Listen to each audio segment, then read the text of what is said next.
8h36. CBN Conexão Brasília, com Rômulo Pinheiro.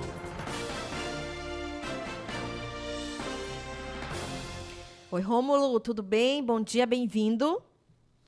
Muito bom dia, Tati. Muito bom dia, Salgado. Vamos em frente. Vamos em frente. O tema da tua coluna hoje, Rômulo, é Supremo Tribunal Federal derruba a lei estadual que proibia linguagem neutra nas escolas. Pois é, Tati, Salgado. Vejam que essa semana anterior, muito se discutiu a respeito dessa decisão do Supremo e até mesmo alguns comportamentos, algumas expressões que as pessoas usaram. Foi como se o Supremo tivesse dado aval ao uso da linguagem neutra nas escolas. E a gente sabe que é um tema muito complexo, é um tema que levanta muitos questionamentos e é importante esclarecer o que aconteceu na semana anterior para a gente até prever o que pode acontecer a partir dos próximos anos, porque você vê que alguns estados aqui no Brasil, Tati, eles têm leis específicas que proíbem o uso da linguagem neutra em repartições públicas, em escolas, em geral. Para o nosso ouvinte que está pegando conversa agora, a linguagem neutra é uma linguagem que é utilizada para tentar incluir ou então proteger um certo grupo social que se entende talvez não representado, pessoas que não são consideradas não binárias, como se diz, e essa linguagem brasileira, portuguesa, aliás, a língua portuguesa, ela tem alguns certos aspectos que essas comunidades, essas pessoas entendem como não representativas. Então, por exemplo, no nosso português é muito comum o plural ser no masculino, né? Então, todos estão aqui. E aí seria uma falta de representatividade, porque algumas pessoas não se identificam nessa linguagem. Então, já é muito comum a linguagem neutra vem utilizada na internet, vem utilizada em algumas comunidades, e a partir do último ano, aliás, dos últimos 2, 3 anos, houve um reforço muito grande em certas formas de expressar e de maneira tentar levar para o lado mais oficial e não informal, como é hoje. E aí, houve contrapartida, houve várias leis de vários estados, temos o estado de Rondônia, Santa Catarina, Mato Grosso, já com leis aprovadas, inclusive essa lei foi de Rondônia, que foi inconstitucional, e outros estados também têm legislação e projeto de lei para impedir o uso da linguagem neutra em órgãos públicos ou escolas. E a discussão começa exatamente por aí. E essa legislação, ela foi levada ao Supremo, o ministro Fachin já tinha, no ano passado, suspendido os efeitos da lei que proibia o uso dessa linguagem nas escolas, e o julgamento aconteceu a semana passada, confirmando a liminar do ministro, informando que a lei era inconstitucional. E só para deixar mais claras as coisas aqui, Tati e Salgado, o STF ele não abordou o teor da lei, ele não foi a fundo para dizer que a lei ela tinha uma validade, ela tinha um obstáculo ou não. Na verdade, o que se discutiu ali foi se o estado de Rondônia poderia editar uma norma que era de competência da União, por exemplo. Nós temos as competências concorrentes, ou seja, os estados também podem legislar sobre educação, mas a diretriz central é da União. E aí, esse foi o ponto levado à discussão lá no Supremo Tribunal Federal. Não se a lei era justa ou injusta, mas se o estado de Rondônia feriu essa norma, feriu essa disposição de que a União é que dá a diretriz. Então, os ministros entenderam que a lei estadual, essas leis estaduais, pelo menos aquela de Rondônia, ela é inconstitucional porque só é de atribuição da União estabelecer diretrizes com base em educação. Então, essa disposição não pode mais ser utilizada lá.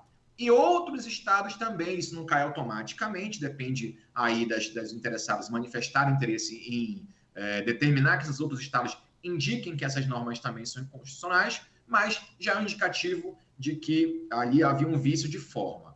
Os ministros não entraram na tese, ou seja, não abordaram profundamente, mas o próprio relator, o ministro Fachin, informou que, no entender dele, com relação ao sentido da lei, era importante, tendo em vista a questão da liberdade de expressão e outras questões comentadas ali na sua decisão, mas não foi esse o tema, e é um tema que cabe muita reflexão, porque a gente não pode ignorar que há uma parcela da população que não se sente representada pela linguagem. Por outro lado, nós temos outros aspectos, até mesmo legais, que impedem essa mudança nesse momento.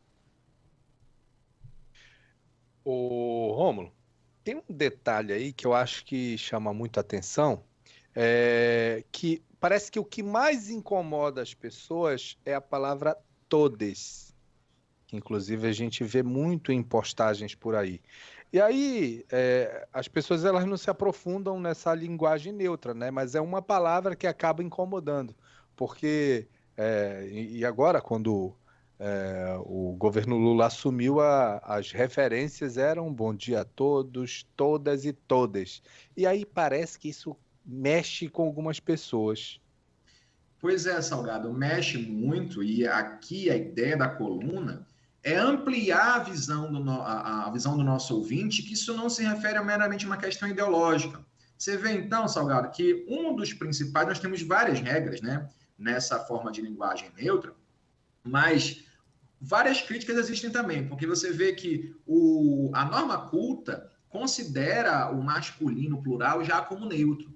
Então, uma das discussões é exatamente essa. Quando eu me refiro a todos que estão aqui nesta sala, ou então todos que estão nos ouvindo agora, já inclui o gênero masculino e feminino pela norma culta da língua. Então, algumas pessoas reclamam que essas expressões todas, todes, ou não somente com mas a definição também com X, com arroba, então que isso acaba sendo desnecessário, porque a norma já prevê esse sentido neutro no caso do masculino plural. Então, você tem outras críticas também para pessoas que têm deficiência. Então, você vê que existem programas que leem, fazem a leitura e falam, né, para a pessoa deficiente visual, por exemplo, que está sendo escrito ali no computador, no celular. Então, uma das críticas que se faz também é exatamente isso. Com a mudança desses caracteres novos, como, por exemplo, o X, arroba, entre outras, isso vai ter uma dificuldade para quem tem esse acesso limitado, porque o programa não lê, não tem como ler da forma da norma culta da língua. Então, assim, nós temos várias argumentações contra e a favor que vão ser, talvez, no futuro, debatidas no Supremo.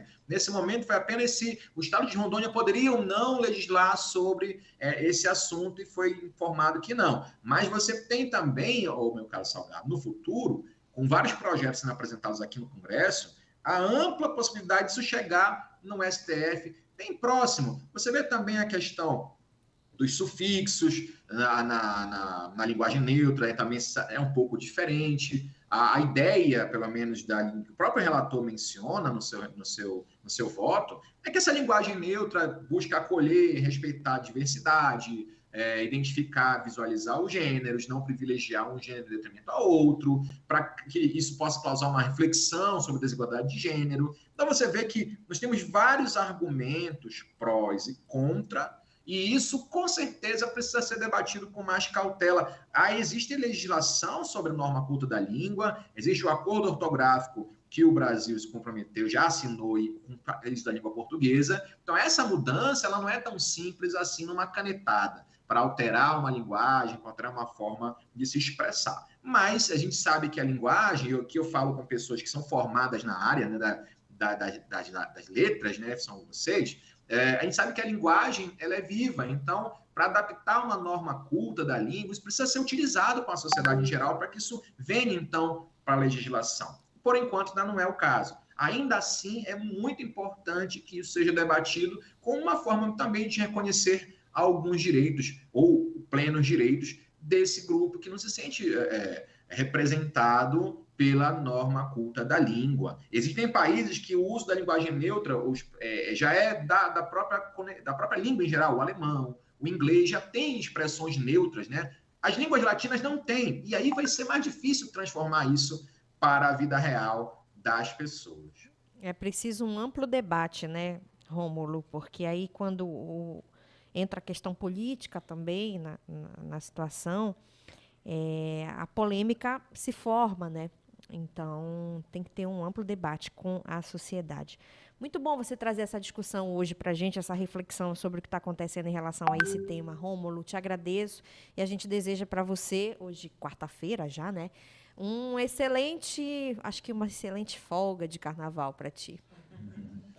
Muito obrigado, Tati. Muito obrigado, Salgado. E claro que a gente está sempre à disposição aqui para voltar para conversar. Um abraço a todos. Um abraço, amigo.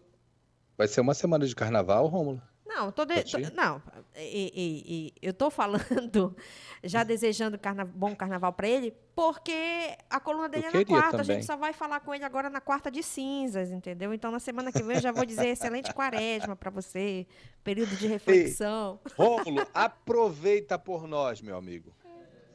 Mas não tenham dúvidas, se sintam representados aqui na folia. Um abraço. Você gosta de folia, Rômulo? Já vou fazer uma perguntinha aqui. Gosto de uma folia aqui no quarto, tem uma cama, tem um livro, tem uma televisão. Então, essa folia é maravilhosa. Por isso que eu disse, uma boa folga de carnaval, acertei. O Rômulo não tem esse perfil de estar nos bloquinhos, não. Obrigada, Rômulo. Tchau, tchau, querido. Um abraço, tchau, tchau. 11h47. Bom mesmo é quem vai ter folga, né?